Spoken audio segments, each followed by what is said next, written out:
Halo Sobat Aimkom, ada kabar gembira dari pemerintah pusat. Pemerintah beri kesempatan aparatur sipil negara untuk bekerja dari rumah pasca libur lebaran 2022.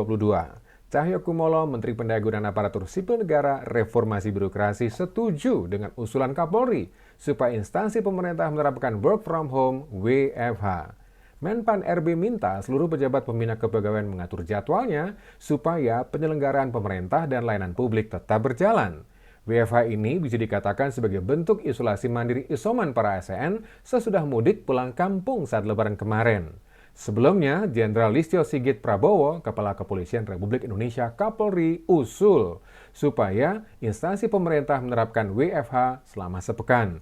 Bagi instansi-instansi baik itu swasta atau pemerintah yang masih memungkinkan untuk 1 minggu ini bisa melaksanakan aktivitas dengan menggunakan media yang ada seperti online, work from home, tentunya itu menjadi salah satu yang kita sarankan sehingga arus balik ini betul-betul bisa kita jaga. Situasi lalu lintas di beberapa ruas jalan tol mulai terasa ada peningkatan. Data PT Jasa Marga, total volume kendaraan pribadi kembali ke Jabodetabek naik 58% dibanding kondisi normal periode November 2021. Distribusi arus kendaraan didominasi lalu lintas rute dari Bandung dan arah timur atau tol Trans Jawa, hampir 60%, atau sekitar 637.000 kendaraan. Sementara dari arah barat, Merak misalnya, sekitar 232.000 atau hampir 22%.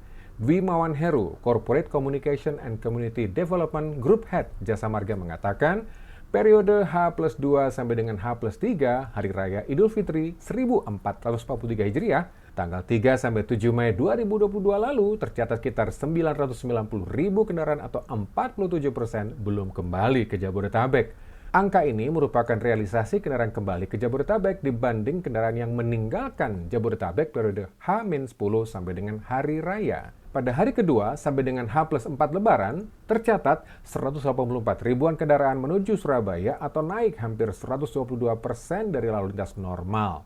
Sementara itu, dari pantauan di lapangan, arus kendaraan di ruas tol Waduk Juanda tadi sore terlihat padat.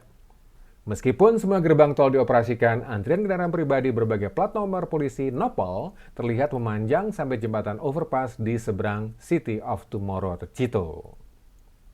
Anda pengguna sosial media sudah dapat klip pendek, segerombolan pesepatu roda meluncur di tengah jalan. Nah, kejadian ini terjadi di Jalan Gatot Subroto, DKI Jakarta. Konon pada hari Minggu 8 Mei menjelang pukul 8 pagi tadi.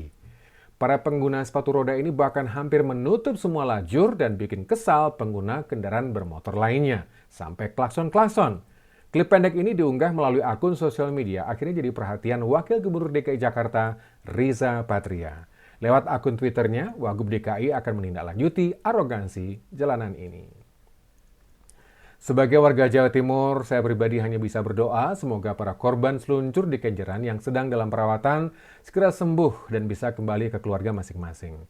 Musibah ini sangat memprihatinkan memang dan sudah mendapat perhatian mulai polisi, pemerintah kota, sampai pemerintah provinsi. Semoga para dokter dan nakes menangani para korban mendapat kemudahan dan kelancaran dalam peran mereka. Kejadian ini adalah pelajaran penting, baik untuk mengelola semua tempat wisata, apapun bentuk dan modelnya, juga kepada para pengunjung. Keamanan, keselamatan adalah yang utama, prioritas. Saya Iman Dwi Hartanto.